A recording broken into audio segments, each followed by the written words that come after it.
Miroir des sports avec, je vous le disais, du football, du handball, également de la course camarguaise, de la pétanque du jeu provençal, avec deux invités pour commencer cette première partie de Miroir des sports. Cédric Mouret d'abord à mes côtés, qui nous parlera dans un instant d'un match de bienfaisance. Cédric Mouret, c'est un ancien footballeur, un Avignonnais, qui est parrain d'une belle association et un match de bienfaisance samedi, mais on a également Pascal Gourdel. Alors moi je le taquine, je dis qu'il est ministre des Sports, il est adjoint au maire en charge des sports à la ville de Nîmes et il est venu nous parler de ce forum des sports, grand rendez-vous habituel, traditionnel des sports ici à Nîmes avec toutes les associations pratiquement, ou beaucoup d'associations en tout cas, qui viennent présenter leur saison.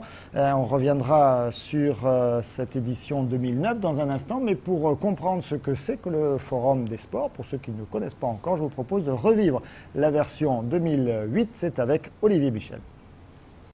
Ce week-end, si les sports olympiques ont tout logiquement suscité l'attention des nombreux visiteurs du Parnasse, l'un des avantages du Forum des associations est qu'il donne une visibilité à tous les sports, y compris aux moins médiatisés, voire plus inattendus. Nîmes possède ainsi un club de tambourins, à ne pas confondre avec le tambourinaire.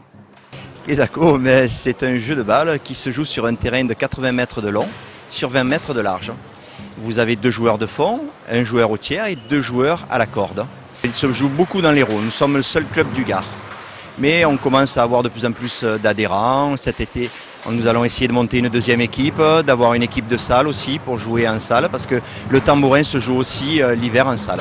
Alors nous nous entraînons l'été à partir de 4h30 tous les samedis après-midi et le dimanche matin, l'hiver, à partir de 10h30. Sur le terrain de Saint-Césaire, la porte est ouverte à qui veut bien venir, on le fait essayer sans aucun problème. Des activités confidentielles au nombre de pratiquants réduit qui, bien que proches de la pratique de loisirs, n'en sont, paraît-il, pas moins des sports. Eh bien, contre toute attente, lorsque vous avez un bateau comme celui-ci, qu'il vous faut le mettre à l'eau, vous le prenez à 3, vous vous mettez à genoux, vous le mettez dans l'eau, et après, il vous faut le ressortir. Mais vous savez, c'est des poids et haltères, c'est plus du sport, hein. On dit bien, mais un bateau en moyenne qui fait comme celui-ci 13 ou 14 kilos et celui-là qui en fait 40. Mais vous savez, c'est des poids et haltères. Hein. Ah oui, c'est un sport hein, et qui est très contraignant. C'est vraiment très dur, quoi. Il faut vraiment être très concentré. Ça s'apparente un peu au tir à l'arc. Beaucoup de concentration. Beaucoup, beaucoup. Alors, on pratique au Flyer Tees, au-dessus des billards. On a une salle privée et on a 31 adhérents. Et bon, ça se pratique un peu partout, quoi. Bon, nous sommes le seul club de Nîmes. Ben, la pêche est un sport parce que c'est assez physique, normalement. Lorsqu'on fait de la pêche, par exemple, à la mouche, bon, les représentants ne sont pas ici actuellement, mais ils vont pas tarder à arriver. Une pêche à la mouche est vraiment considérée comme un sport. L'accessibilité des rivières ne permet pas toujours un accès facile et même presque de l'escalade est obligatoire par moment. Et puis après avoir ferré un poisson, il faut aussi le sortir de l'eau. Tout à fait. Lorsqu'on voit un simulateur comme ça, qui est là, donc comme le nom l'indique, pour simuler la prise d'un poisson, on a vu un enfant tout à l'heure qui pêchait, c'est vraiment physique.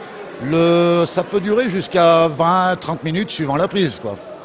Si vous n'avez donc pas la prétention, tôt ou tard, d'obtenir une médaille d'or, sachez que certaines associations sportives vous attendent et vous réservent de bonnes prises et surprises.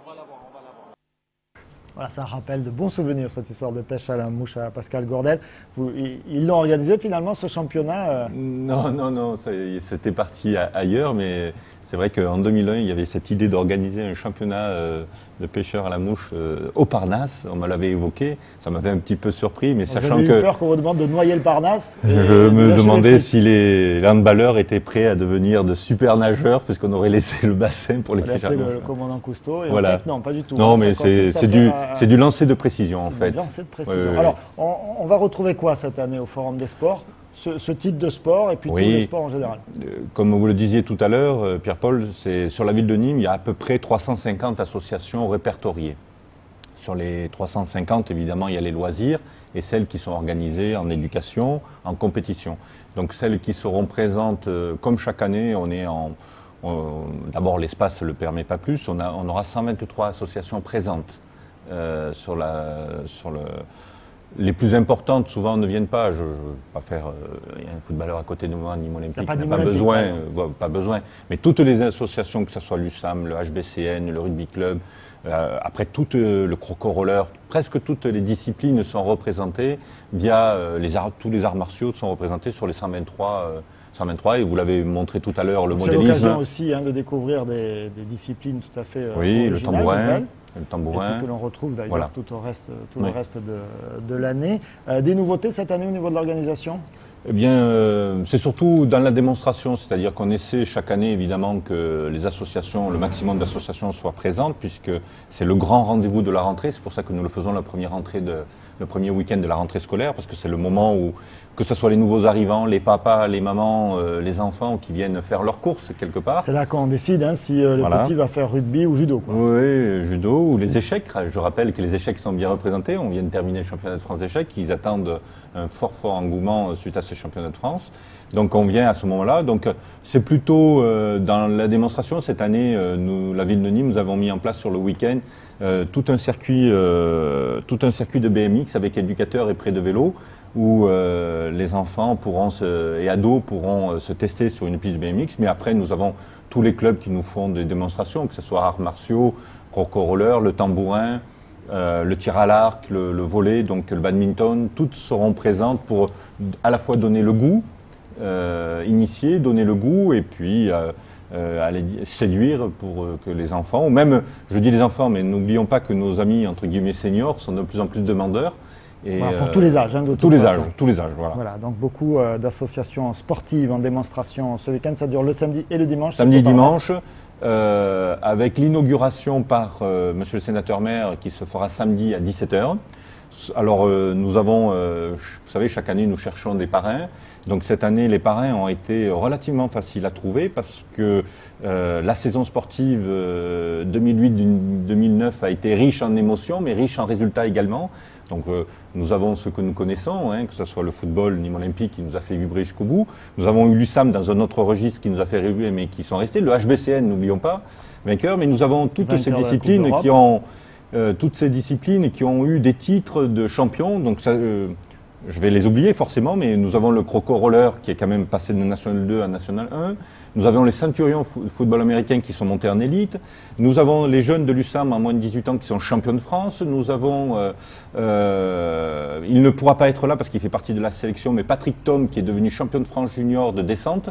Il a été sélectionné par l'équipe de France pour une manche en Australie ce week-end-là. Nous avons au tennis de table un jeune qui a été champion de France junior. Donc on a eu des tas de volets, je vais les oublier, excusez-moi, allez, mais l'équipe de France de féminine, du moins l'équipe nîmoise féminine qui est montée en National 2. Donc nous avons eu une flopée de jeunes sportifs qui ont eu des titres nationaux et c'est le moment ou jamais de les mettre et les faire reconnaître par le plus grand nombre en montrant que le sport de masse peut attirer des personnes de tous les côtés qui arrivent à avoir des résultats. Parce justement, comment ça fonctionne entre l'amateur et l'élite ? Il faut faire, c'est plutôt les disciplines qui varient, qui ont une organisation différente parce que globalement, si je vous évoque la GRS, je vous évoque, tout à l'heure vous recevez, je crois, le président du comité départemental de pétanque qui vous expliqueront rapidement qu'entre la masse et l'élite, il n'y a pas un fossé et c'est souvent la masse qui crée l'élite sans problème. Après, il y a des disciplines évidemment qui sont plus ou moins particulières par l'organisation. Si vous prenez les clubs qui deviennent professionnels, football, handball, c'est vrai que la masse, on puise dans la masse la formation pour alimenter l'élite, mais après il y a une passerelle qui est un peu plus difficile à franchir. La sélection, au départ il y a beaucoup de monde, mais à l'arrivée... Pascal Gourdel, dans quelques jours, c'est le début de la saison de handball.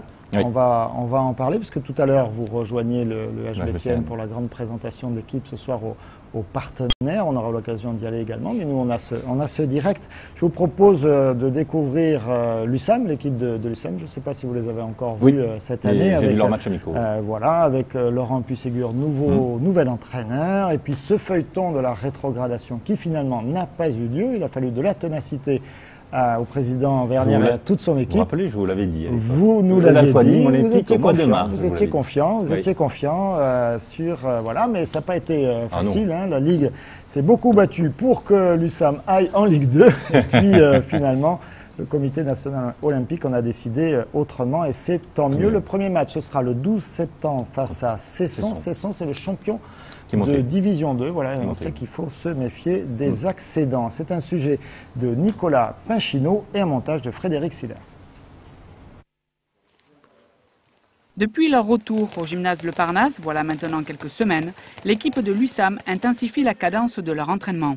Et pour cause, les premiers matchs de la saison approchent. Le premier contre les Granolers, où il y a un joli match à faire pour essayer de le gagner et pour travailler quelques enchaînements. Si on gagne après, on va être obligé de se taper l'ogre de Barcelone, où là, le but du jeu va être de s'accrocher le plus longtemps possible, quoi. Pour mener à bien cette ambition, chaque joueur a reçu le mot d'ordre de ne pas se blesser. Aujourd'hui, l'USAM souffre d'un handicap, celui d'une équipe réduite. Hors de question pour l'entraîneur d'aggraver la situation et d'allonger la liste des absents. Le problème, c'est qu'on a un effectif réduit qui est en qualité excellent et avec lequel on peut faire des choses, mais il faut absolument qu'on n'ait pas trop de blessés, quoi. On a Danilo Nedovic qui en a pour encore un bon moment sur sa fracture du tibia. On a Malik Boubayou qui a eu un hématome au niveau du rein et donc qui a été obligé de s'arrêter au moins 10 jours complètement. Jordan Perrono qui a un problème à l'épaule, donc il s'entraîne mais à moitié. Christophe Kabengele qui s'est fait une petite entorse à Valence sur notre dernier match. Donc qui pour l'instant là sur la semaine n'a rien fait mais qui viendra avec nous en Espagne, j'espère que ça ira bien. Voilà à peu près quoi, donc c'est 4 arrières, donc c'est ça qui est quand même assez difficile à gérer. Difficile à gérer mais pas impossible. L'USAM se fixe pour ce début de saison de remporter tous les matchs à domicile. Un challenge ambitieux qui ne fait pas peur à Laurent. C'est faisable, bon, il y a des clubs assez importants comme Dunkerque, mais je pense que chez nous on a la possibilité de faire de bonnes choses. Et donc essayer de rester invaincu le plus longtemps possible chez nous, ce serait déjà un bon objectif. Le 12 septembre, l'USAM à match aller, le premier de la saison, affrontera à domicile l'équipe de Cesson. Une occasion pour les nouveaux joueurs de s'immerger dans la compétition et de ne pas laisser passer leur chance de montrer au public leur qualité technique. Avec Pascal Gourdet qui est confiant pour cette nouvelle saison de l'USAM. Oui, d'abord confiant dans les dirigeants parce que l'épisode... Là, ils ont traversé une belle épreuve. Hein, ah donc, oui, comme baptême du feu pour arriver dans le monde qu'on évoquait professionnel et élite, je pense que on leur a... du moins, si c'est un bahutage, il a été réussi, quoi, hein. Et ils s'en sont bien sortis, donc confiance sur les dirigeants parce qu'ils font un super boulot. Et confiant également sur Puisségur, parce que Puisségur, quand même, c'est une figure handballistique. Il a quand même des titres nationaux. C'est un teigneux, hein, il a l'air comme ça, tout gentil, tout doux, mais c'est un sacré teigneux hein, sur le terrain. Vous savez que quand il est en poste de pivot, il a toujours fait du mal partout où il est passé, quoi, hein. Et à Montpellier, quand même, il était grandiose. Et en équipe de France, n'oublions pas tous les titres qu'il a fait. Donc je pense qu'il va donner son impact. Et puis il s'est entouré quand même d'amis à lui, mais également de gens de compétences. Il y a Jérôme Chauvet pour le physique, il y a Yann Balmossière qui est pareil, un ancien également qui est là. Et donc, tout ça, ils ont mélangé des gens d'expérience avec les jeunes du club. N'oublions pas que l'USAM est un club formateur. Tout à l'heure, je vous disais, les moins de 18 ans champions de France. Il y a 2 ans, ils étaient déjà, ou 3 ans. Ils sont d'ailleurs sur le parquet actuellement avec des Jordan Perrono, des Steve Massard, Boubayou. Ils étaient déjà champions de France en moins de 18 ans. Donc cette année, ils l'ont été encore. Donc ça veut dire qu'il y a une école. Il y a un travail qui est fait en profondeur pour alimenter cette équipe. Plus quelques personnalités, je pense aux gardiens, qui ont été très bons l'année dernière. Et cette année, je pense qu'ils font une bonne partie. Donc pour les garçons, l'USAM, vous êtes confiants. Il y a un championnat déroulé. Les filles aussi. Les filles, j'ai été voir leur tournoi, quelques matchs amicaux. Et je peux vous dire que le mariage entre les anciennes maintenant et les nouvelles, c'est très bien fait. De la stabilité dans l'effectif. Donc, confiant aussi. Là aussi, confiant. La stabilité dans l'effectif, c'est ce sur alors, n'oublions pas, elle commence vendredi. Que l'on est allé rencontrer. Voilà, je vous propose de l'écouter, de découvrir également les visages de ces joueuses qui nous ont fait vibrer l'année dernière. Oslo sera dur. La saison 2009-2010 s'annonce sous les meilleurs auspices pour le HBCN. Des filles plus motivées que jamais après une précédente saison mémorable. Cette année, pas de changement notable quant à l'équipe, c'est ce qu'explique Olivier Gibelin, son président. On ne change pas une équipe qui gagne, hein. Le dicton, on a mis en application ce dicton. On a gardé la même ossature. On a juste Ingrid Barral qui est partie pour des raisons professionnelles. Et on a fait signer la sœur de notre gardienne de but qui va pouvoir seconder Delphine Cara sur le poste d'ailière gauche. Donc côté effectif, je dirais qu'on est dans la stabilité et on espère qu'effectivement, enfin on n'espère pas, on est certain que ces filles vont nous apporter les mêmes joies que l'an dernier.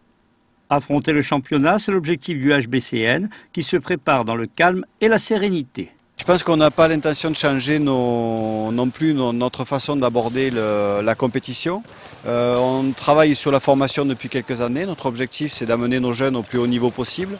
Un championnat, le plus haut niveau, c'est être européen. Donc l'objectif, c'est d'être européen l'an prochain. Quant à l'entraînement, il a repris avec le souci de ne pas se blesser et de s'économiser pour les matchs, après une période de repos entre les saisons, et permettre aussi le retour dans l'équipe des blessés. Dans la période de préparation, il y a toujours les petits bobos, les filles qui reprennent un entraînement costaud après une période où justement le corps a été laissé au repos, même s'il y a normalement une préparation sur les 15 derniers jours avant la reprise. C'est une période traditionnelle c'est le lot commun de tous les clubs, donc on ne va pas être inquiet pour le moment de notre infirmerie, sauf bien entendu que l'on enguille de récupérer Blandine Dansette et Julie Goyorani qui elles sont blessées plus sérieusement et qui ne reprendront la compétition que fin septembre, début octobre. Le premier rendez-vous officiel c'est le 5 septembre, non pas au Parnasse mais à Pablo Neruda, qu'on souhaite comble pour soutenir l'équipe qui affrontera celle de Dijon de niveau européen. D'autre part, mercredi ou jeudi, une présentation officielle des joueuses aura lieu sur le parvis des arènes, une idée novatrice qui permettra à un large public d'approcher nos sportives avant le match. Photo officielle. Voilà, c'est la photo officielle qui aura lieu devant les arènes. Et ce match face à Dijon, alors non pas au Parnasse, à Pablo Neruda, puisque Parnasse est occupé, on vous l'a expliqué tout à l'heure, par le Forum des sports des associations. Vendredi soir le match. Voilà. Vendredi soir, samedi soir, le 5. Oui, samedi soir, le 5. Voilà, avec la réception de Dijon. Vous savez le point commun entre Nîmes et Dijon en sport par rapport au foot. Oui, donc foot est en Ligue 2 comme Nîmes Olympique. Et il y a également une équipe de masculine en Ligue 1 de handball et une en Ligue 1 de handball féminin. Oui. Voilà. Donc les Dijonnais, ils n'ont qu'à bien se tenir. Voilà. Merci beaucoup Pascal Gourbel d'avoir été avec nous. Cédric Mouret, vous restez sur ce plateau pour nous parler. Pierre-Paul, juste un petit dernier message, c'est que pour que le sport fonctionne très bien sur la ville, les éducateurs y sont, les bénévoles qui ont la foi y sont, les athlètes et les jeunes y sont. Il ne manque plus que pour le soutenir dans toutes les disciplines. Venez nombreux les encourager, venez dans les salles, venez au bord des terrains. S'ils vous demandent votre bol, participez parce que ça contribue à avoir des belles équipes et des beaux compétiteurs. Donc, donc il faut remplir les stades, et les salles. Les salles de sport, on le dit aussi effectivement sur Télémiroir. Voilà. Le sport, c'est à revivre sur Télémiroir, mais c'est à vivre en direct dans les émotions sont sur le stade. Sport. Voilà, on se retrouve dans un instant pour la deuxième partie de Télémiroir. On marque de Miroir des Sports. On marque une très très courte pause.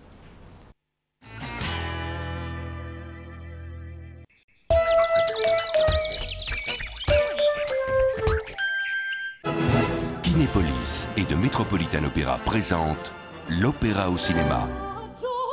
Découvrez 10 opéras exceptionnels, retransmis en direct depuis New York. Regardez, écoutez et vibrez au son des plus belles voix contemporaines d'opéra. L'opéra au cinéma, des représentations uniques à vivre en direct sur écran géant en haute définition pour des sensations inoubliables. Infos et réservations sur kinepolis.com/opéra.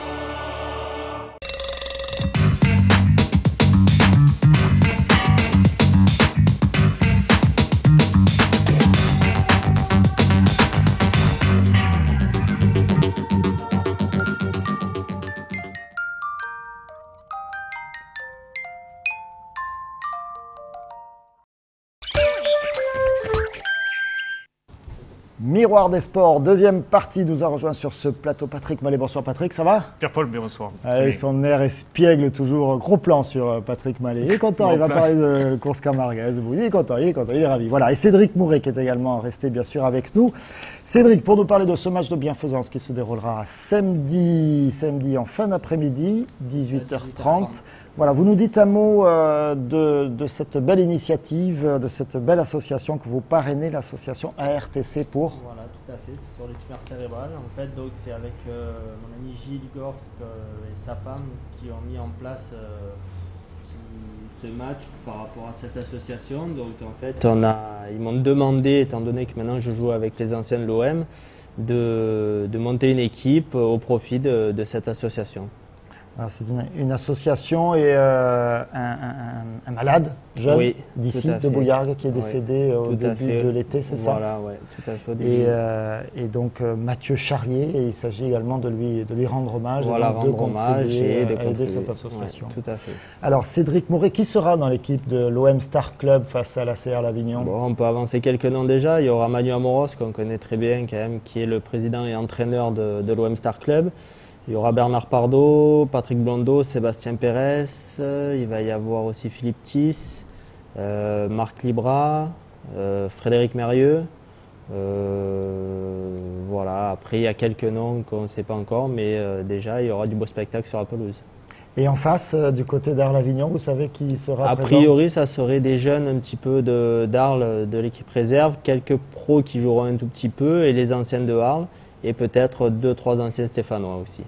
D'accord, donc ça fait un beau tableau. Voilà, vous savez qui c'est qui est assis à côté de vous, Patrick? Je ne veux pas dire qu'on m'avait dit qui c'était tout à l'heure. Donc Cédric qui a un beau parcours de footballeur, peut-être arrêté un peu trop tôt malheureusement pour des questions de blessures, mais vous aviez commencé fort quand même, en 96 avec un titre de champion d'Europe. Champion d'Europe. Avec l'équipe de France 19 ans. Moins de 19 ans. Moins 19, et après international espoir, et puis après il y a eu la blessure, donc c'est vrai qu'après ça c'est difficile un petit peu de repartir, surtout que pour le footballeur le genou c'est quand même très important et c'est un point clé. Voilà, on perd un peu du temps, on revient, après il y a eu quelques choix aussi de carrière qui n'ont peut-être pas été adéquats on va dire. Et puis après, une nouvelle fois le genou, donc là c'est vrai que ça devient compliqué. Ça devient compliqué, donc devant vous en 96, il y avait Thierry Henry, tiens, par exemple, il y avait également David Trezeguet et puis Nicolas Anelka. Tout à fait. Vous auriez une belle petite attaque. Voilà, une belle petite attaque, c'était pas mal. C'est un peu facile, il a envoyé des ballons. Et puis, vous en pensez quoi du parcours de ces trois-là, pour ne parler que de ceux-là que vous avez côtoyés de près? On peut voir aujourd'hui qu'ils font quand même une grande carrière, que ce soit Thierry Henry, David Trezeguet et Nicolas Anelka, qui lui a mis un peu du temps avant de rebondir parce que, on va pas dire qu'il s'était grillé un peu au départ. Il n'a pas les deux titres principaux des deux autres. Voilà, tout à fait, mais bon, c'est vrai que c'est trois joueurs talentueux et s'ils sont là aujourd'hui, c'est pas par hasard.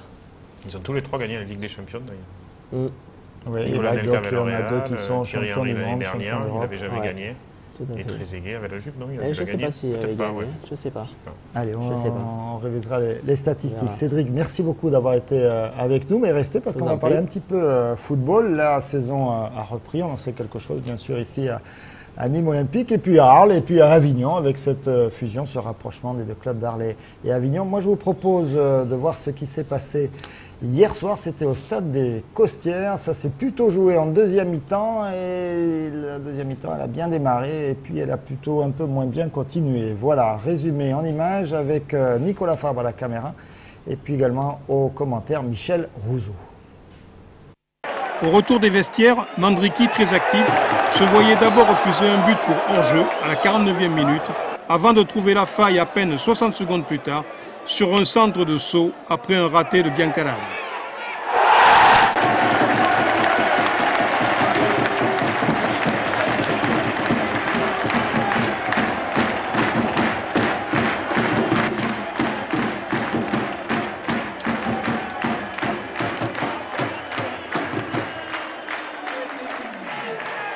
Piqués au vif, les Messins multipliaient alors les passes et privilégiaient la mobilité.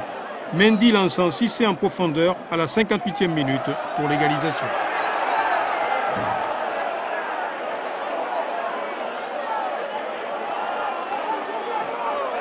Une fois de plus, les locaux étaient rejoints à la marque.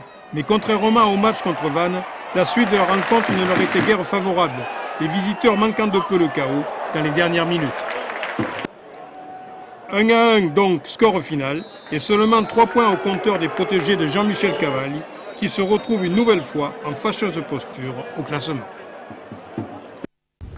Voilà, donc les Crocos avec ce match nul hier qui ne leur permet pas de sortir de la zone rouge. Ils sont 19e avec 3 petits points. Et au bout donc de 5 journées, c'est un peu comme l'année dernière. Bon, ça s'est joué sur 3 matchs nuls. L'année dernière, c'était une victoire à l'extérieur, 3 points. Et là, il y a eu 3 matchs nuls, 3 fois 1 point. Demain, c'est la grande première de Croco Hebdo pour cette saison. Et nous aurons Jean-Michel Cavalli sur ce plateau avec nos consultants. On en profite, tiens, Jean-Michel Cavalli, pour l'écouter en réaction hier soir, tout de suite après le match. Donc, mais ce n'est pas n'importe qui non plus. Ce qu'il faut regarder, surtout, c'est dans la logique du match. Nous avons ouvert le score contre une équipe solide, qui est un petit peu en confiance, puisqu'en plus, elle était sur 2 victoires consécutives. Nous, on sort de 3 matchs consécutifs à l'extérieur, où on est fatigué, on doit faire le jeu. Eh ben, on avait fait ce qu'il fallait faire, on n'a pas eu les ressources peut-être pour aller au bout, mais dans l'absolu, je dis qu'il a manqué très très peu de choses pour battre Metz. On ne boxe pas dans la même catégorie. C'est vrai qu'aujourd'hui au niveau des points, on est collé en bas, mais bon, c'est plutôt encourageant d'avoir bousculé Metz et d'avoir ouvert le score. Ça, et un problème à la rotule avec le tacle du joueur messin, et John s'est étiré l'adducteur. Oh, mais c'est pas des choses qui sont surprenantes pour moi, hein, avec je dirais la difficulté de toutes ces sorties, de tous ces voyages, de cette chaleur. Il fallait bien qu'à un moment donné, sur les organismes, ça paye. On a eu déjà un problème hier à la veille du match avec Saad, Isha Alem. On en a un second aujourd'hui, mais bon, c'est logique, c'est logique.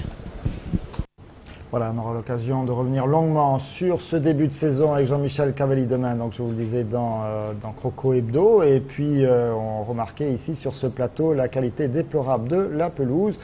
Mais c'est fini, on vous l'a dit également tout à l'heure, on y revient dans le journal. Depuis ce matin, c'est la même entreprise qui s'est occupée de la pelouse du Vélodrome, endommagée après le dramatique accident lors du concert de Madonna à Marseille au Vélodrome, donc qui s'occupe de la pelouse. Et là, cette équipe, 15 jours avant le prochain match, qui sera la réception du Havre le 11 septembre. Voilà, non, je me trompe, ou alors c'est après, on va au Havre d'abord et après on reçoit, et donc ça laisse 3 semaines de délai. Voilà, ce sera Nîmes Olympique Laval le 18 septembre, le prochain match au Costières. Voilà, je vais y arriver. Et puis un mot sur Arles-Avignon qui fait un parcours remarquable, 3e, 10 points. Une seule défaite pour l'instant au compteur, et encore face à Caen, qui est pour l'instant la seule équipe qui tient son rang dans ce championnat. Cédric Mouret, vous attendiez un tel parcours là, comme j'avais dit, quand on est comme ça, qu'on monte en division supérieure, j'ai toujours dit le plus important c'est le début de championnat. Bon, c'est vrai qu'ils avaient pris un sévère 5-0 à Laval en Coupe de la Ligue, je pense que ça leur a fait du bien. Et puis aujourd'hui, on voit, je les ai vus jouer. S'ils sont là déjà l'an dernier, puisque moi étant sur Istres, je les ai suivis, puisqu'il y avait Istres aussi, ils sont montés tous les deux. Et l'an dernier, ils ont été en tête tout le long, donc c'était pas par hasard. Et là, on les retrouve encore là cette année. C'est aussi logique parce qu'ils produisent quand même du beau jeu. Ils sont solides. Et puis, ce qu'ils ont fait de bien, c'est ce début de championnat. Après, pour la suite, c'est hyper important. 10 points déjà, 10 points déjà dans l'escarcelle, ça c'est bien. 32 points. Voilà, pour voir l'avenir, l'équipe de Michel Esteban. Course Camarguez, ça vous plaît ça, course Camarguez? J'ai pas eu l'occasion. C'est vrai que c'est quelque chose alors, qui m'a... attention, vous avez un des spécialistes là. Oui, mais je connais de nom. Je connais, mais j'ai jamais eu l'occasion d'aller voir. Et c'est vrai si vous que mettez le doigt, il vous emporte le bras et le reste. Ouais, j'ai pas de crochet, je suis venu. Voilà, attention à Patrick Mallet. Patrick, qu'est-ce que vous nous avez sélectionné comme image ce soir? C'était histoire de faire un petit peu le point de cet été, hein, de la saison qui vient de se dérouler, qui se termine pendant 1 mois et demi encore, et voir un petit peu où on en est des gros taureaux qui ont couru tout autour du 15 août, que ce soit au Sainte-Marie ou au Gros-du-Roi. C'est là où les taureaux phares sortaient. Et après, donner un petit peu le classement des hommes, parce que rien n'est joué encore pour le trophée du championnat de France. Alors on va regarder ces images, vous allez les commenter. Vous les avez sélectionnées toute la journée avec vos équipes qui sont allées tourner un petit peu partout. Oui, merci à eux qui ont travaillé pendant que vous étiez en vacances, Pierre-Paul. Exactement, mais vous aussi, vous avez été en vacances. C'était un petit peu en vacances. Même assez longuement. même assez longuement. Merci voilà, à eux, et pour toi, c'était pas facile. Sainte-Marie-de-la-Mer, voilà. avec Alain Bérézy également à l'image, René Couder. Alors là, c'est... la capella de Pierre-Paul. La capellade, tout se passe bien. Et puis Yvan. Yvan de la Manade de Pantaille, qui était un taureau qui avait fait un sans faute depuis le début de la saison. On l'avait vu dernièrement dans nos émissions à la finale de la Palme d'Or à Beaucaire, où il avait peut-être un petit peu déçu, peut-être c'était pas sa place non plus. Là, il aura fait une bonne course, mais c'est vrai que peut-être en cet été 2009, cette course de Beaucaire pèsera lourd au final dans le décompte et dans l'enjeu du Biodor. Par contre, un taureau qui a une progression ascendante, lui, à l'inverse, peut-être d'Yvan. On a beaucoup parlé de Pasteur cet été. Le taureau de la Manade Famo-Maillan, on voit cette action encore énorme après Benjamin Villard. Un taureau qui aura gagné au mois de juillet le trophée du Muscat Lunel, et qui, là, aura livré un très bon quart d'heure et gagnera d'ailleurs le prix sur cette journée dans le trophée des Impériaux au Sainte-Marie de la Mer, trophée gagné aussi par Benjamin Villard, c'est un trophée hostile. Et on voit d'ailleurs que sur ces taureaux difficiles-là, c'est lui le moteur, c'est lui le principal raseteur. Et Rodin aura livré un bon quart d'heure, mais comme il arrivait après les deux très gros taureaux que sont Yvan et... Les raseteurs étaient un peu fatigués, c'est ça? Les raseteurs un peu... Donc il a été un peu moins raseté. Un peu moins raseté, plus d'essence dans le moteur, surtout que le lendemain ils enchaînaient par le 15 août au Gros du Roi, donc ils rasetaient 7 jours sur 7. Cette semaine-là, c'était pas compliqué. Donc c'est vrai que c'était peut-être compliqué. On aura vu beaucoup de monde applaudir Rodin, justifié justement. Mais c'est vrai qu'il aura manqué quand même une dizaine de rasés dans son quart d'heure. Mais bon, le taureau a dominé, donc c'est que le taureau n'a pas laissé la possibilité aux raseteurs de le raseter aussi. Pasteur, Rodin ce jour-là. Et puis la surprise, même si ça n'est pas vraiment une, c'est Mathis qui aura livré... surprise pourquoi? Parce qu'il n'avait pas été à ce niveau-là de la saison du tout. Et sur cette grosse course du 15 août au Gros du Roi, il a été comme on l'a connu il y a 2 ans quand il a eu le Biodor. Une belle époque. Ouais, avec beaucoup de peps, beaucoup d'agressivité, des anticipations souvent, et puis ce caractère de bagarreur qu'il a jusqu'à la barrière. On le voit là après cette série, et Benjamin Villard à nouveau pour de très très beaux rasés. Et voilà, c'est les 4 taureaux qu'on a choisi de vous montrer. Et c'est vrai que Mathis, ce jour-là, a retrouvé l'allure qu'il avait il y a 2 ans quand il avait gagné à juste titre ce trophée du Biodor. Donc cette année, en fait, peut-être un Biodor où tout est ouvert, où les jeux sont faits entre ces 4 taureaux. Qui sait, Andalou de la Manade Blanc Esplédy baisse un petit peu en ce milieu d'été, donc on pense qu'il ne figurera pas dans le palmarès, en tout cas dans les lauréats cette saison. Mathis, en tout cas, se replace lui aussi. Voilà, c'était pour faire un petit peu le point sur les taureaux, Pierre-Paul. Donc sur les taureaux, sur les hommes, c'est Benjamin Villard qui domine. Benjamin Villard qui domine dans le style incontestablement et qui se rapproche petit à petit, course après course, de Sabri Alouani, mais on sait que Sabri Alouani ne lâchera rien jusqu'au bout. Il veut ce 9e trophée et on est à quelques semaines de la conclusion. Du dénouement. Voilà, 20 quelques points séparent Sabri de Benjamin Villard au classement du championnat de France. Alors, donc c'est pas grand-chose. Ce championnat, voilà, donc vous l'avez qui s'affiche. Alors il faut en parler quand même, toujours ce problème. Ce schisme là, avec le trophée des As. Ce que l'on représente, c'est le championnat, c'est le classement du championnat délivré par la Fédération française de course camarguaise. Et en parallèle, les journaux Midi Libre, La Provence délivrent un autre classement qui est celui du trophée des As. Qui est leur propre classement à eux, puisque la fédération avait déclaré des courses ne devant pas être comptées en début de saison, et le trophée taurin n'en a pas tenu compte, donc a pris un classement qui démarrait un petit peu plus tôt, ce qui fait que l'écart était un petit peu plus important, il y a 60 ou 80 points. Puisque dans la première partie de la saison, Sabri Alouani a engrangé un peu plus de points que Benjamin Villard, et donc l'écart est plus important entre les deux, tout ça est un peu spécial. Un peu compliqué pour nous aussi, pour en parler et pour vous l'expliquer. Pour en parler, voilà, s'il n'y avait pas des raseteurs, des hommes en blanc face à des animaux tout noirs extrêmement dangereux, on pourrait en sourire, mais là, on est obligé de faire avec. Voilà. Patrick? On se retrouve demain, Pierre-Paul, pour l'émission. Noir et blanc, désormais, nouveaux horaires, 18h30 le mardi, toujours la rediffusion le jeudi soir à 21h avec l'intégrale derrière. Mais donc, noir et blanc, c'est le mardi dans le cadre des aléas du direct, à partir de désormais jusqu'à dorénavant inclus. Et ceux qui ont du temps demain après-midi, qui sont encore en vacances ou à la retraite, il y a une très belle finale à Nove, en Provence. Notre ami René Couder sera présent. René Couder sera présent, ou Sonia, je pense, à la caméra, parce qu'il travaille, René, la semaine. Mais c'est notre ami de l'Union des clubs taurins Paul Ricard, Fesquet, qui est sur place là-bas. Une belle finale, il y aura une bonne ambiance et un beau plateau présenté au Trophée de l'Avenir Espoir avec des jeunes raseteurs et des taureaux très prometteurs comme Estreloun ou bien sûr Saint-Rémois de la manade de Fabre-Maille. Voilà, ça vous a convaincu, Cédric? Vous avez vu ça? C'est impressionnant quand même. Hein? C'est impressionnant. C'est vrai qu'il ne faut pas se manquer, surtout quand on saute par-dessus la barrière. Alors, on ne vous a pas choisi des images trop spectaculaires au sens accident. On ne voulait pas vous faire peur. On ne voulait pas vous faire peur. Voilà, il les garde plus pour l'émission du mardi, mais effectivement, il y a une prise de risque maximale. Ça doit être vraiment intéressant à voir. Et bien voilà, vous prenez rendez-vous avec Patrick. On y est tous les dimanches.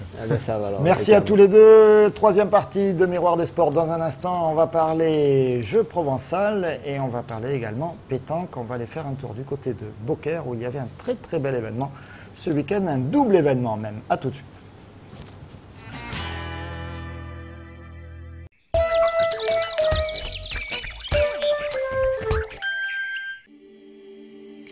Les Indiennes de Nîmes Mistral, la marque authentique de la Camargue. Vêtements déco tradition, venez découvrir les nouvelles collections en magasin ou sur le site internet www.indiennesdenîmes.fr. Chemise, blouson, veste, jupe, pantalon, à chacun son style. Les Indiennes de Nîmes Mistral, ce sont 7 boutiques et une marque au cœur de la Camargue. Chauffage et énergie renouvelable, Languedoc Géothermie, leader sur le marché, répond à toutes vos questions. Technologie, crédit d'impôt, études personnalisées. Nos spécialistes sont à votre disposition pour vous apporter les solutions du chauffage économique et environnemental. Languedoc Géothermie, concessionnaire exclusif Sofat 04 67 29 55 11. Ce système me permet de faire des très grosses économies d'énergie. À l'année, je paye 200 € d'électricité pour un chauffage qui chauffe très bien toute l'année.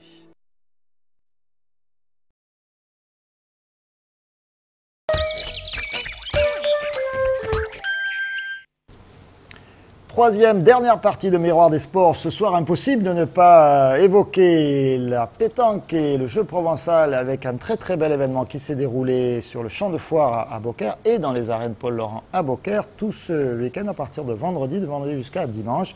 Et donc, pour en parler avec nous sur ce plateau, une nouvelle championne de France, Nancy Caillotot. Bonsoir. Bonsoir. Bonsoir Nancy. Alors attention, elle pointe redoutablement. Si vous le dites. Voilà, donc si vous vous y fiez pas trop, vous voulez taper la pétanque, attention, Nancy, c'est étonnant, vous allez voir ça en image tout à l'heure. Et puis donc un président heureux, Jean-Louis Rizot, président du comité départemental du Gard de pétanque et de jeu provençal. Et donc depuis hier dimanche, vous détenez le titre de championne de France de pétanque en triplette. Voilà, triplette féminine avec Nancy et ses deux coéquipières que l'on va voir en image tout à l'heure, Fabienne Chaput et Muriel Scuderi, c'est ça? C'est ça. Voilà, alors ça avait commencé vendredi à Beaucaire, tôt le matin, avec combien de joueurs pour cette double compétition, hein? C'était le 7e championnat de France pour les femmes en pétanque et le 33e championnat de France jeu provençal en doublette. Pour les hommes. Donc doublette jeu provençal à partir de vendredi. Donc pour 108 équipes qui viennent de la France entière et d'outre-mer également, il faut le préciser. Maintenant l'outre-mer vient de plus en plus. Et samedi, dimanche, triplette féminine avec 128 équipes féminines. Donc, 128, donc on multiplie par 3 pour avoir le nombre de compétiteurs. Voilà, et par 2 pour les hommes, par 3 pour eux. Plus bon, les délégués, tout ça, ça fait du monde quand même près de Beaucaire qui était... Et c'est un bel endroit pour jouer aux boules. Ben, je l'ai dit dans la presse, et puis tout le monde me le confirme, c'est probablement le plus bel endroit de France pour jouer. En plus, on peut bénéficier, mon prédécesseur m'en parle des arènes, enfin des arènes de Beaucaire qu'on a copieusement garnies pour les finales. C'est un cadre magnifique parce que les finales, enfin Nancy pourra le confirmer, les finales dans les arènes, un carré d'honneur c'est beau, dans les arènes c'est quand même, ça donne un petit plus. Une autre dimension encore. Un petit plus, et puis en plus, bon ben, Il y a l'ambiance qui s'y met, quand les arbitres s'interviennent, bon, on sent un peu là ou là comme... Ils sont contestés parfois les décisions des arbitres? Ça peut arriver, ça peut arriver. Surtout... Et l'opinion du chef, Nancy. Vous avez contesté? On a eu un petit souci. Ah, petit souci. J'ai cru entendre parler, pas grand-chose. Pas bien grave. Ça les a motivés, au contraire. Oui, au un petit contraire. souci, puis là, ils étaient tellement motivés qu'elles m'ont fait plaisir parce que c'est mon premier mandat de président. C'est un cadeau en fait. Elle voulait vous faire c'est un cadeau chez moi, je suis pratiquement Beauquerrois, quoi. Et puis dans mon comité, puis c'est magnifique, quoi, d'avoir... Allez, on revient sur cette belle victoire, mais d'abord je vous propose de revenir à ce vendredi. C'était l'installation, les débuts de cette compétition, et c'est Michel Rousseau, toute l'équipe des amis de la télé, notamment Lucien Gothard, Georges Culpin, également Michel Gravier, pour ces images. Reportage. À Beaucaire, on a coutume de dire que si les taureaux sont rois, les boules, elles, sont reines. Aussi n'est-il pas surprenant de voir la Fédération française de pétanque et de jeux provençal y organiser les 28, 29 et 30 août le 33e championnat de France de doublette provençale ainsi que le 7e de triplette féminine. Je vois que cette année c'est magnifique et puis je me suis engagé cette année aussi. Donc à prendre un championnat de France des 15 à 18 ans l'an prochain, c'est 7000 personnes. Je crois que là, il y a vraiment non seulement un engouement, mais sur un plan économique aussi pour la ville. Les hôtels sont pleins, la restauration est pleine. C'est que du bonheur. Hein. Joueurs, officiels, arbitres, s'étaient donné rendez-vous sur ce site unique qu'est le champ de foire, avec ses arbres centenaires, pour, dès le vendredi, donner le signal de départ de cette compétition, rassemblant les meilleurs joueurs de l'Hexagone et de l'Outre-mer. C'est la 34e pour le jeu provençal et à vous dire vrai, à pétanque, j'ai un peu perdu le chiffre. Mais bon, ça fait déjà plusieurs fois, plusieurs dizaines de fois. Parmi les gardois engagés et candidats à la succession de Loïc Sette et Fabrice Rouvin des Bouches-du-Rhône, vainqueurs en 2008, plusieurs équipes de la région, dont celle composée de l'ex-footballeur Christophe Zounia et Virgile Rascalon de l'Amicale des employés municipaux, Bruno Boissé et Jérémy Clos de la Boule du Pré-Beaucaire, ou encore Olivier Marbat et Kamel Rifi de la Boule fourquésienne, sans oublier Cédric Bosque ou les frères Romero, autres prétendants. Il y a du beau monde et il faudra bien jouer pour remporter ce titre. On espère l'avancer au maximum. Voilà. Pas trop gêné par la chaleur? Et il fait chaud, mais bon, avec le cadre qu'il y a ici, quand même, on est pas mal ombragé. Ouais. Beaucoup de monde sur le pré, donc, sans oublier les féminines, nombreuses elles aussi à l'inscription. Depuis l'âge de 5 ans, je joue à la pétanque, mais c'est vrai qu'il y a de plus en plus de femmes qui jouent, ça se fait de plus en plus, oui. C'est vrai que le but au début, c'est de sortir de poule, après, donc c'est vrai que c'est de te faire aller jusqu'en 16e, et rejouer le lendemain, c'est vrai que c'est un super bonus, donc ça m'est jamais arrivé jusqu'à maintenant, donc j'aimerais bien. J'étais jusqu'à la dernière partie en 16e, c'est la 5e fois que je vais au championnat de France, donc ça serait un but, c'est vrai que c'est un rêve de rejouer déjà le lendemain, surtout là, aujourd'hui, dans les arènes, ça me ferait plaisir. C'est devant un public très nombreux que les finales se déroulaient le dimanche, dans les arènes Paul Laurent. Et, divine surprise, chez les filles, ce sont les gardoises Scudéry, Chaput et Kelotto, pourtant menées 9-0, qui l'emportaient 13-11, alors que Guiran et Chave s'imposaient en doublette 13-9, après une finale de plus de 3 heures. Alors on va revenir sur ces différentes compétitions. On va commencer par les hommes, on va finir par pour nous le meilleur, hein, cette victoire donc, de nos gardoises. Finale des hommes avec là une compétition. On va regarder en image, vous allez peut-être nous aider à les commenter, puis ça vous permet de nous plonger dans ce caractéristique jeu provençal avec ce pas en avant du pointeur. Voilà, et puis, bon, ce qu'il y a, il faut souligner qu'on a eu une finale jeu provençal de rêve, quand même, de notre monde, parce qu'on a eu deux équipes marseillaises qui ne sont pas du même club, qui se respectent, mais enfin qui étaient un peu rivales, et qui ont joué alors un jeu d'enfer, comme on dit, jusqu'au bout. Une qualité irréprochable, et le compagnon de Nancy, qui a été champion de France aussi, il faut le préciser, ne démentira pas, ça a été une finale vraiment exceptionnelle.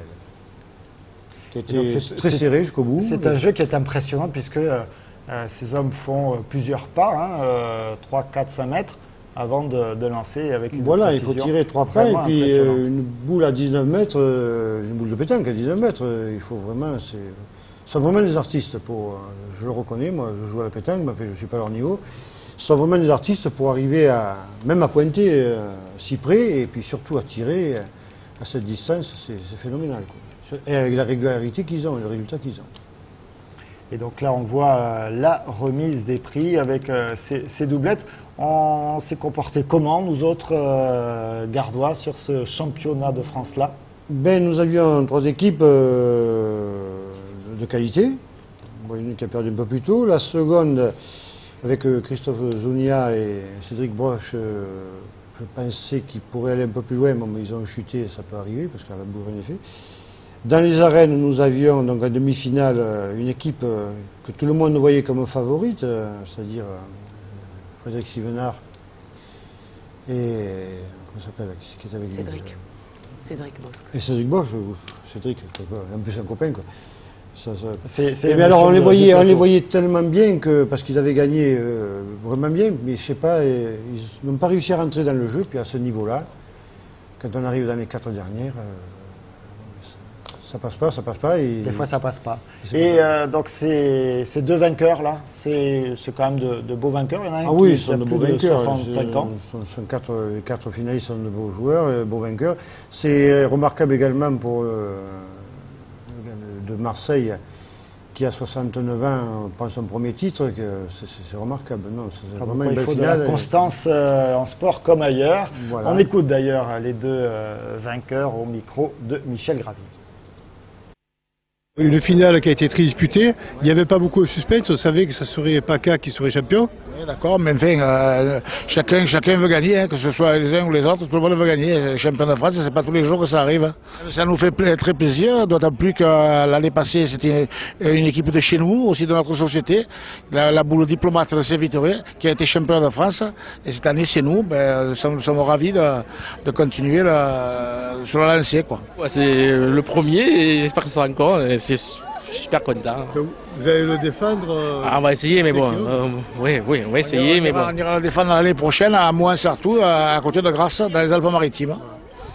Voilà, un championnat qui part du côté de la Côte d'Azur. Là-bas, on en vient à ce championnat féminin avec cette finale. Tout de suite, les images, toujours de la même équipe. Et puis Nancy, vous allez nous aider à les commenter. Voilà, nous sommes dans les arènes Paul Laurent où d'habitude il y a plutôt des taureaux, camarguais ou espagnols. Et donc là, c'est votre coéquipière qui pointe. Là c'est moi. Là, c'est vous, ça y est, on vous reconnaît. Moi, oui. Et donc là, nous sommes en demi-finale peut-être Voilà, demi-finale contre l'équipe d'Alsace. Alors vous avez été championne du suspense quand même sur ce championnat dans les phases finales là, oui, puisque vous avez été largement menée les 2 fois. Voilà, en demi-finale et en finale, on a eu un mauvais début de partie, on est mené 0-9 dans les 2 parties. Les adversaires nous tenaient à 6 mètres, 7 mètres, donc elles jouaient mieux que nous. 6 mètres, c'est-à-dire 6 mètres du cochonnet entre le rond et le cochonnet, à 6 mètres, 7 mètres. Ça fait loin quand même, ça. Non, c'est près, parce que la pétanque, c'est entre 6 et 10 mètres. Ah d'accord, ok. Voilà. Donc, dès qu'on a eu le bouchon, on a joué plus loin et on a pu l'emporter comme ça. Ah, parce que vous préférez les jeux longs, c'est ça? Eh bien, disons que pour pointer, c'est plus difficile. Pour tirer, c'est plus difficile aussi. Donc, nous, on a préféré jouer à 10 mètres et donc ça a marché et on a pu remonter au score. Ça a été la bonne stratégie. Voilà. Alors, vous remontez au score sur la demi-finale pour l'emporter. Et puis, vous vous dites, tiens, on va se faire peur également sur la finale. Pareil, le même scénario, avec une main où on prend 6 points presque d'entrée. On se retrouve 0-9 en 3 mains. Bon, et là, après, on a réagi. Et toujours pareil, le mental, la motivation. Alors, c'est quoi? C'est les nerfs, c'est le refus de perdre, c'est quoi? Ça, c'est... il faut un gros mental pour reprendre le dessus et s'imposer. Voilà, on va écouter tout de suite la réaction de votre coéquipière. C'est Fabienne, c'est ça? Fabienne, oui. Voilà, on l'écoute. On retiendra la victoire et voilà, c'est tout, championne de France. Franchement, c'était un rêve qui est devenu réalité. Et franchement, très très heureuse pour Nancy. Et Muriel et moi-même, bien sûr. Et je ne sais pas quoi dire de plus, championne de France.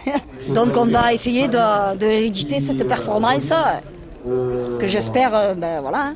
J'espère qu'on sera de nouveau championne de France à Cahors l'année. Mais bien sûr, pourquoi pas? Pourquoi on l'a été là, on le sera peut-être aussi là-bas. Voilà, sans complexe, bien sûr. Ce sera à Cahors l'année prochaine. Voilà, donc, alors, cette équipe, vous l'avez constituée depuis combien de temps?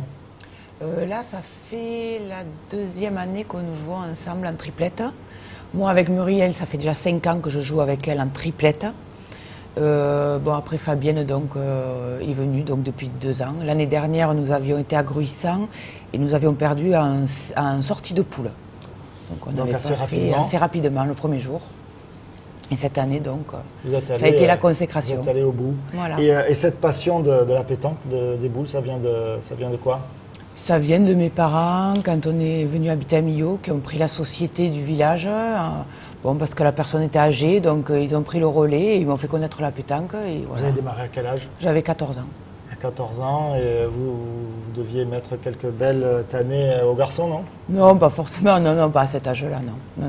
Il faut préciser quand même que le papa de Nancy a été président du comité départemental du Gard il y a une dizaine d'années. Ah oui, il y a une dizaine d'années. C'est un de vos illustres prédécesseurs. Voilà. C'est ça. Cher Jean-Louis.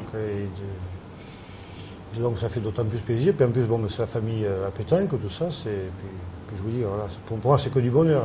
Vous faites combien de tournois chaque année? Je sais pas, je peux pas vous dire. Vous les comptez pas? Non, je peux. Non, oui, beaucoup. Il faut jouer pour rester à peu près à un niveau. Il faut s'entraîner. Il faut s'entraîner et il faut jouer des compétitions. Il faut jouer des compétitions. Bon, elles sont plus habituées, mes 2 coéquipières, aux compétitions parce qu'elles sortent beaucoup plus que moi. Elles ont un niveau un peu plus, un peu supérieur à moi, donc elles sont invitées à droite, à gauche. Elles ont gagné la Marseillaise, elles ont gagné à Millau, donc. Bon, c'est vrai qu'elles ont plus l'habitude de la compétition que moi, mais bon, moi j'ai un bon mental et je me laisse pas démonter, vous n'avez peur de rien. Donc voilà. Vous les rejoignez dans l'objectif, conclure également l'année prochaine, doubler, faire la doublette. On va essayer. Voilà. Carton plein pour cette première à Beaucaire. Moi, ça a été carton plein, c'est pas la première à Beaucaire. L'année dernière, nous avions le triplette provençal, le Beaucaire qui a été pas mal réussi. Là, je crois que ça a été assez réussi aussi parce qu'on a copieusement garni le purée pendant quelques jours.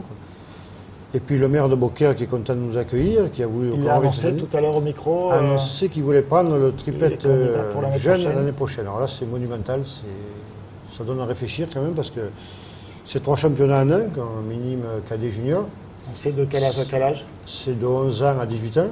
Et ça représente combien de pétanqueurs? 1200 entre 1000 et 1200 pétanqueurs, mais c'est après 8 à 9 000 personnes sur le site, donc c'est monumental. Eh bien, ça va être du boulot, voilà, il y en a des sueurs froides. Voilà. Eh bien, merci à tous les deux, bravo encore. Merci beaucoup. Vous êtes ici chez vous, bravo à notre championne, elle habite à Millau, attention, elle pointe redoutablement. Vous tirez également un peu?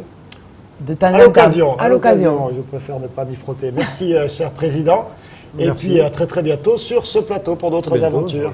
Et nous, on se retrouve dans un instant pour le journal avec Christophe Chez. Mais tout de suite, c'est la météo.